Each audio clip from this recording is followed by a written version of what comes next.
टंडुजाम chairman Naimur रहमान मेमन की तरफ़ा खां टंडुजाम के ग़रीब मुस्तहक अवाम लाइ हिक ॾींहं जी मुफ़्त तिबी कैंप लगाई वई, जंहिंमें मरीज़ जो मुआइनो कयो वियो ऐं जंहिंमें मुफ़्त दवाऊं ॾिनियूं। इन मौक़े ते चेयरमैन नईमुर रहमान मेमन ऐं डॉक्टर याकूब मेमन राजकुमार अवामी न्यूज़ सां ॻाल्हाईंदे चयो त अॼु जी कैंप जेका आहे टंडुजाम में मुंहिंजे ऑफिस में लॻाई आहे मोहतरम जनाब रावल शर्जिल इनाम ऐं उन्हनि जे PS एजाज़ खोसे। छो जो टंडुजाम जो सराउंडिंग ॾाढो ग़रीब माण्हू था रहनि ऐं उन्हनि वटि वीचारनि खाइण जे लाइ कोन्हे त दवा वठण लाइ किथां आहे। इन कैंप में 100% दवाऊं फ्री आहिनि। औरत हुजे मर्द हुजे जेके बि आहिनि उहे अचनि पिया। सुबुह जो 7:30 8 बजे खां वठी कैंप मुंहिंजी शुरू आहे ऐं अल्हम्दुलिल्लाह मरीज़ वीचारा अचनि पिया। पर अॼु बरसाति जी मौसम आहे, उन करे माण्हू वीचारा परेशान आहिनि।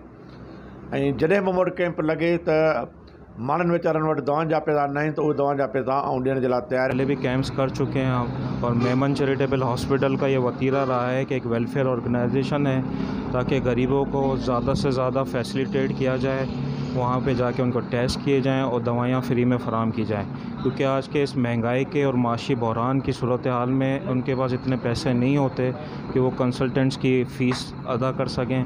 मज़ीद ख़बरनि ऐं तफ़सीलात लाइ विज़िट कयो असांजी वेबसाइट www.awamiNewsHD.com ऐं ॾिसंदा रहो अवामी न्यूज़ HD।